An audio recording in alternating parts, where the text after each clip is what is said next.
Welcome back to Master the Piano. Here we are at lesson 12. So in this lesson we'll be looking at the C major contrary scale. Contrary meaning the hands are going to be moving apart as opposed to moving up and down together.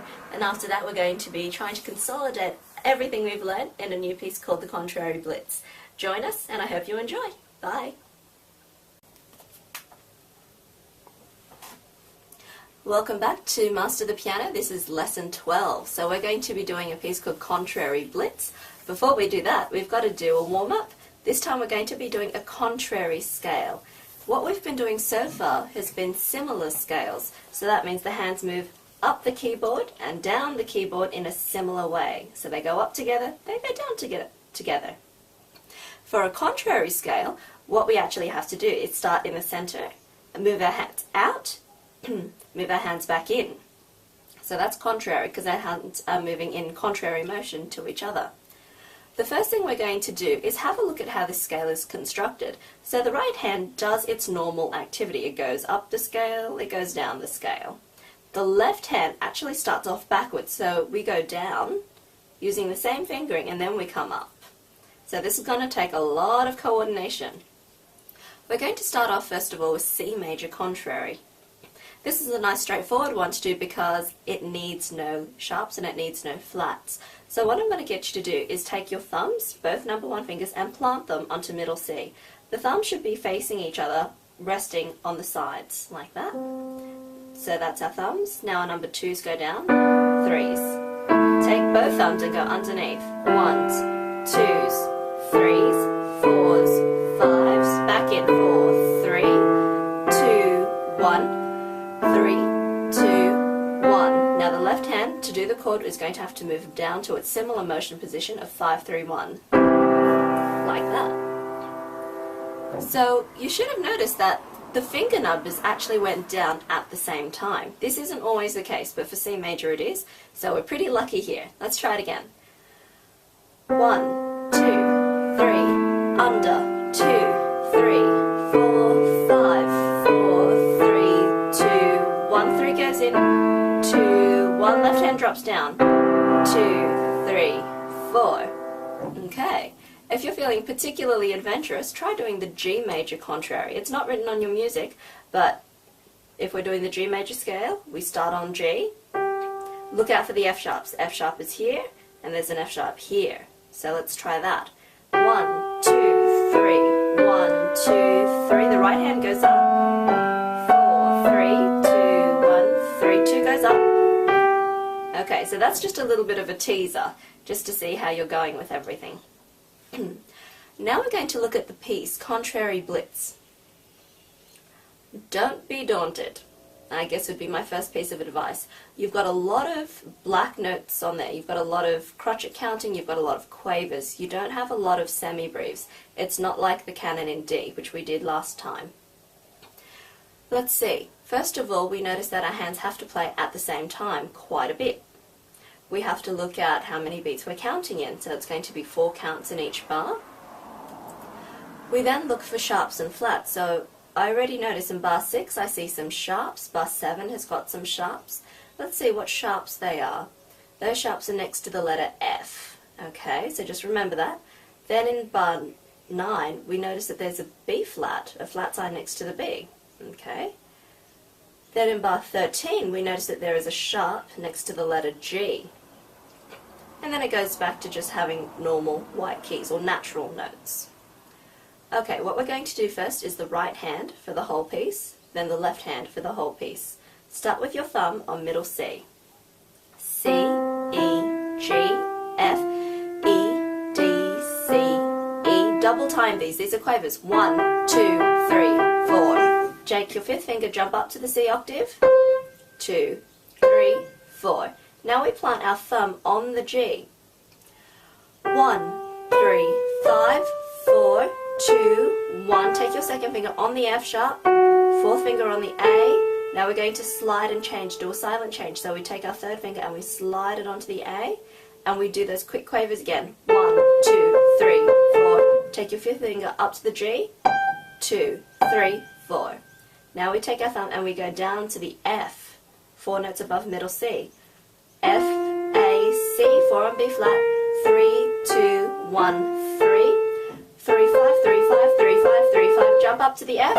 2, F, 4. Thumb goes on A this time. A, C, E, D, C, B, A, C. Double time. C, E, C, E, C, E, C, E. Jump to the A. Top. A, top. Now go back to middle C where we first started. C, E, G, F, E, D, C, E, C, 2, 3, 4. Let's go through that carefully and analyze where we had to move our hands. So we had to move our hands from the middle C up to the G in bar 5. Then in bar 9 we moved down by 1 note to the F. Then in bar 13 we moved up to the A. In between those, you'll notice that we had to reach the high octave notes with your 5th finger. If you've got a larger hand, you can just spread your hand out wide and touch the top note with your 5th. Okay, right hand done, left hand. Start with your thumb on middle C. A, G, B, A, B, C, A, C, G, C, G, C, G, C, G, C, C, C. Jump down your 5th finger there. Now take your thumb and put it on the G. G, E, D, E, D, E. Take your second on the F sharp, back down to the D. F sharp to C. 3, 4, G, off, down to the G. Okay, here we go. Start with your thumb on the F, so move your hand slightly down. F, D, C, E, D, E, F, D, F, C, F, C, F, C, F, C, off. F, jump down to the low F. Good. Up to the A now. A, F, E. 2 goes on G sharp. F, 2 on G sharp. Back to the F. A to the E. A, off A octave. C on middle. A, C, A. Now move your hand down so your 5th finger is on the C and your thumb is on the G. 2, 3,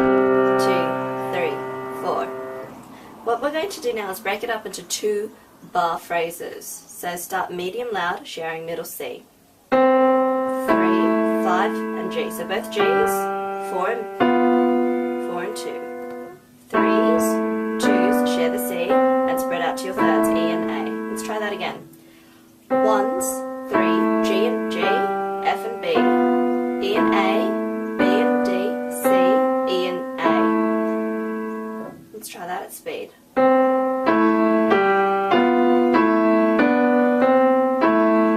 Now from here we're going to use that E again and use the middle C. Touch the G and touch the G below. Right hand C, left hand, right hand, jump down. Now we start with the G's 1 octave apart. Thumbs on both. G's, B and E, D's, C and E, A, G. Cross your seconds up to the F sharp, back to A, D. Now what we're going to do is that silent change in the right hand. Right, good, left hand's got the F sharp. 2, 3, right hand up. Jump to the left. Start sharing your thumbs on the F now for the next.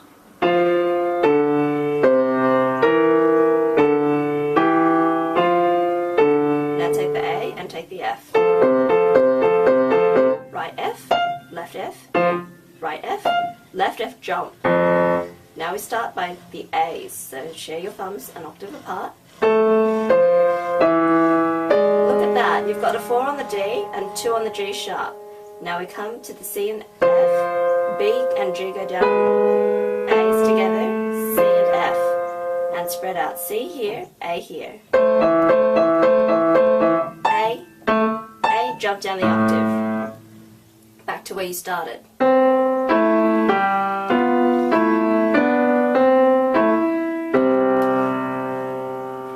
So there was a lot in this piece of music. You had to worry about touch, you had staccato touch, you had to worry about dynamics, you've got the mezzo forte, and then you see that long, almost arrow-like shape that opens up. That's called the crescendo sign. It tells us gradually get louder. So it's telling me to go from moderately loud all the way up to very loud, and then I drop it very suddenly back to soft, start again on moderately loud, And then in bar 7 we see the crescendo sign again, which tells us to gradually get louder, to forte, which is loud, drop it immediately to soft, and then we repeat that process. So you had to worry about staccato, you had to worry about dynamics, you had to worry about changing your hand position. Did you notice what happened throughout the piece? We went through keys, which meant we modulated or changed keys. Even though this entire piece is set in C major, you'll notice that different sections of the piece sounded like it was in a different scale. And you're right, from bar 1 through to bar 5, we were in C major. Then from bar 5 to bar 9, we were in G major. That's why we had those F sharps, so we went to G major. We started on the Gs. From bar 9, we started off in F major. That's why we had those big octaves on the F. And then in bar 13, you'll notice we had G sharps. Do you remember what scale had the G sharps? A, A. So we went to A minor, and then we landed back up into C major. So that's what we call modulation. Let's try that at speed.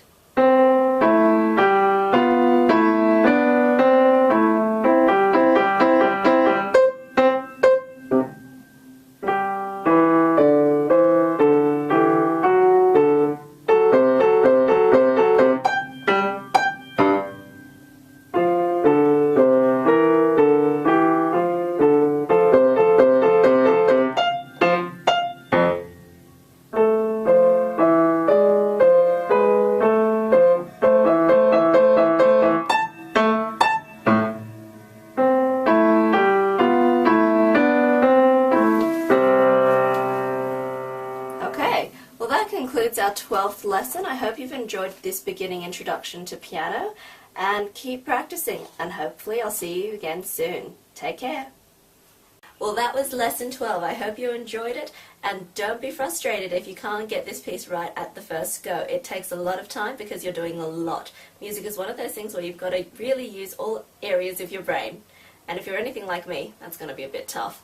Anyway, I hope you enjoy what you've learnt so far. Keep practicing, and hopefully I'll see you sometime soon. Bye!